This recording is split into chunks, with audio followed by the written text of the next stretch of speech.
ကျွန်တော်တို့နေတာကကဘာကြီးမှာဆိုရင်တော့တနေ့နဲ့တနေ့နီးပညာတွေတိုးတက်ခင်မီလဲရှိနေပြီယနေ့နဲ့မနှက်ပြန်မင်းမတူညီနိုင်တော့ပါနီးပညာတိုးတက်မှုတွေကလူတွေရဲ့လုပ်ငန်းဆောင်တာတွေကိုအများကြီးအကျိုးဖြစ်စေပေမဲ့အလောက်ကိုင်းနေရာတွေမှာတော့လူသားတွေနေရာမှာဆက်ရမ်းများတွေနဲ့အစားထိုးလာကြတာမို့လူသားတွေအတွက်အလောက်ကိုင်းခွင့်လန်းတွေရှားပါလာတာကလည်းလက်တွေ့တစ်ခုပါကျွန်တော်ဒီနေ့မှာတော့ဒီပညာတိုးတက်မှုတွေကြောင့်ပြောက်ကွယ်သွားခဲ့ပြီဖြစ်တဲ့အလောက်ကိုင်းတွေကြောင့်ကိုတင်ဆက်ပေးကြပါတယ်အဲ့လိုမတင်ဆက်ချင်ပါတော့ကျွန်တော် channel လေးကို subscribe လုပ်ပေးဖို့မေတ္တာရက်ခံပါစီ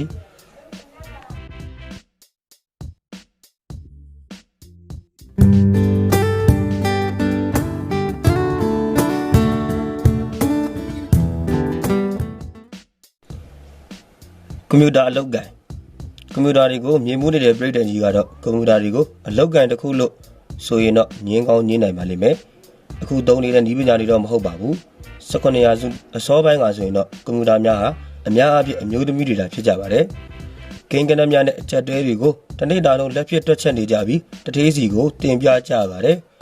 မှန်ပါတယ်ဘာဆက်ကူညီမှပါပဲလုပ်ခဲ့ကြတာပါ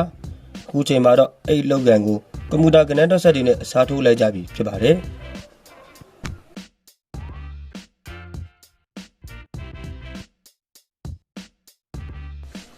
ဓာတ်လေက operator အရင်ခေတ်ကဓာတ်လေကားတွေကတော့ယနေ့ခေတ်ကလို့ခလုတ်တစ်ချက်နဲ့အဖြစ်ကိုသွားခြင်းနဲ့လွှာကိုမရောက်နိုင်ပါဘူး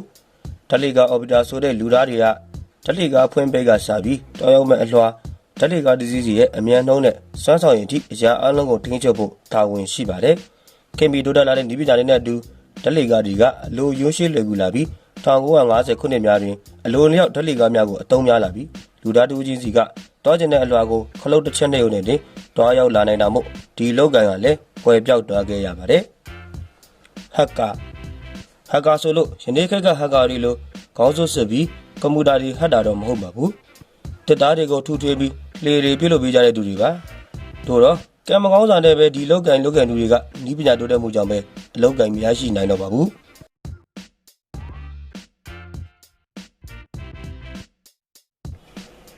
လီလိုတိုက် operator ယခုခေတ်ကွန်ပျူတာတွေမှာ battery တာမပါရင်တော့စလုံးတစ်လုံးမှားတိုင်းအစားကနေပြန်လုပ်ကြမှာပါကွန်ပျူတာတွေမှာ battery ထည့်ပြီးတဲ့လူတွေကိုတော့အထူးကျေးဇူးတင်နေပါတယ်ယခင်ခေတ်ကလီလိုတိုက် operator ဆိုတဲ့ကျွမ်းကျင်လုပ်သားတွေကတော့ battery မပါပဲနေ့စဉ်သတင်းစာတွေကိုတောင်တိုက်ပင်လုပ်နိုင်ခဲ့ကြပါတယ်1880ခုနှစ်နှောင်းပိုင်းတွေမှာတော့နေ့စဉ်သတင်းစာတွေကိုထုတ်လုပ်ဖို့အတွက်တတုစာရေးစနစ်ဖြစ်တဲ့လီနိုတိုက်ကိုအသုံးပြုခဲ့ကြပါတယ်စလုံးပုံတွေထွင်းထားတဲ့တန်တုံးလေးတွေကိုတစားစီစီပြီးစာတပုတ်ဖြစ်အောင်လုပ်ခဲ့ကြပါတယ်အတော်လေးလက်ဝင်တဲ့အလုပ်ဖြစ်ပါတယ်ယခုခေတ်သုံးနေတဲ့ photo type setting ကိုတော့1960စောပိုင်းတွေမှာဖန်တီးခဲ့တာဖြစ်ပြီး operator ရာထူးအလုံးကိုပင်အလင်းများစွာနဲ့စားထိုးနိုင်ခဲ့ကြပါတယ်ဒါကြောင့်မို့လဲဒီဘက်ခေတ်မှာ Lino type operator တွေကိုတော့မြင်တွေ့ရမှာမဟုတ်တော့ပါဘူး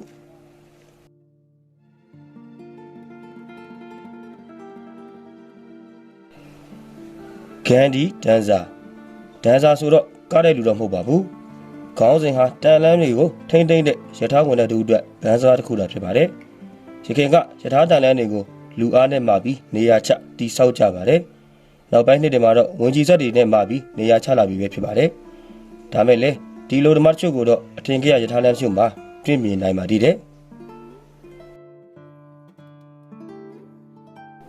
နို့ပို့ဓမ္မ1950ပြည့်နှစ်တွေမှာရနတ်တိုင်းနို့ပို့ဓမ္မတွေကနို့ပြည့်ဖြေထားတဲ့ဖန်ပလင်းတွေကိုအိမ်ရှိရောက်ပို့ပေးခဲ့ကြပါတယ်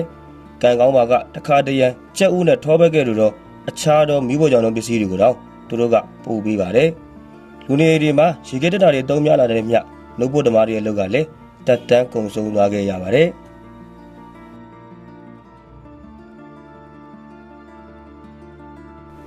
မိကိုခေါင်းတိုင်းဒီဓမ္မအေးများတဲ့ရက်တွေမှာတော့ထင်းနဲ့မီးလုံကြတာမို့မီးလင်းဖုန်တွေကတစ်စစ်မီးကိုတွေထွက်ပြီးအိမ်တိုင်းလိုမှလည်းမီးကိုခေါင်းတိုင်းတွေရှိတတ်ကြပါတယ်ဒီလောက်ကနှစ်ရာနဲ့ချီကြာမြင့်ခဲ့ပြီးစက်မှုတော်လှန်ရေးအတွင်းလက်စစ်နဲ့တဘာတန်းငွေအစားထိုးရွေးချယ်မှုတွေကိုလက်ခံကျင့်သုံးပြီးတဲ့နောက်မှာတော့တီးတီးတတာကြာဆင်းသွားခဲ့ရတယ်လို့ဖြစ်ပါတယ်ရခင်ကဲလို့တော့အများပြားမရှိတော့ပေမဲ့ယနေ့ခေတ်မှာတော့မိကူခေါင်းနဲ့တန်ရှိသမားတွေကိုတော့လမ်းတွေမှာတွေ့မြင်နိုင်ပါသေးတယ်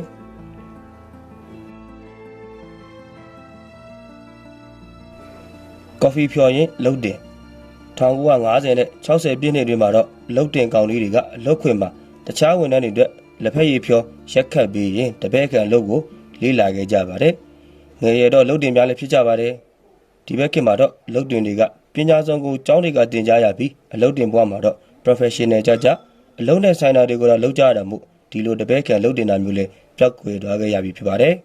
ဒါပေမဲ့မြန်မာနိုင်ငံမှာဆိုရင်တော့မပြောတတ်သေးပါဘူး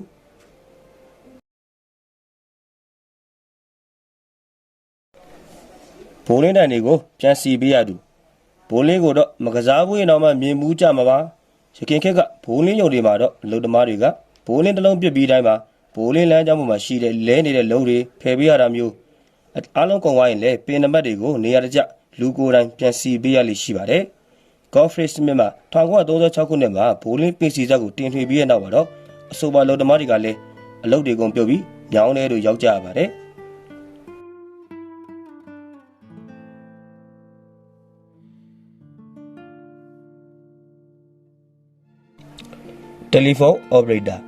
တယ်လီဖုန်းအော်ပရေတာဆိုလို့ယနေ့ခေတ်ကလို့လူကြီးမင်းဘာညာအော်တဲ့လူတွေတော့မဟုတ်ပါဘူးအရင်ခေတ်မှာဆိုရင်တော့နယ်ဝေးဒါမှမဟုတ်ရင်ရဝေးတွေကိုဖုန်းခေါ်ဆိုကြရင်အဲ့နယ်မှာရှိတဲ့ဖုန်းအော်ပရေတာရုံးကိုတော့ခေါ်ရပြီးအဲ့ဒီတယ်လီဖုန်းအော်ပရေတာရုံးမှာတစ်စစ်တဖန်ပြန်ပြီးတော့ဖုန်းချိတ်ဆက်ရတာမျိုးဖြစ်ပါတယ်အလွန်ကြီးပါတဲ့လုပ်ဖြစ်ပြီးတော့24နာရီလုပ်ခဲ့ကြပါတယ်1980ပြည့်နှစ်မှာတော့ digital ချိတ်ဆက်မှုတွေပေါ်လာခဲ့ပြီးဒီယာတုကလည်းခင်းနောက်ကြခဲ့ရပါတယ်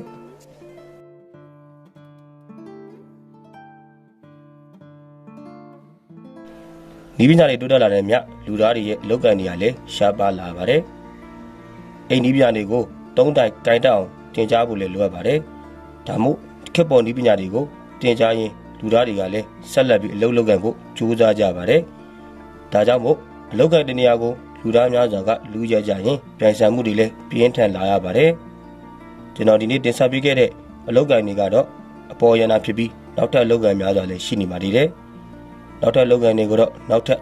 တစ်ပိုင်းမှာတမန်ပြန်ပြီးတော့တင်ဆက်ပေးကြပါတယ်ကျွန်တော် channel လေးကို subscribe လုပ်ဖို့လည်းဖိတ်ခေါ်ပါရစေအားလုံးပဲအလုပ်ကန်ဆင်ပြီးရင်လူရဆန္ဒတွေပြေဝကြပါစေလို့လည်းကျွန်တော်ဒီဗီဒီယိုကနေဆုတောင်းပေးလိုက်ပါတယ်ဆုံးဖြတ်ကြည့်ရှုပေးတဲ့အားလုံးကိုကျေးဇူးတင်ပါတယ်မြတ်နောက်ထပ်ဗီဒီယိုများမှာလည်းပြန်လည်တွေ့ဆုံကြပါလိမ့်ခင်ဗျ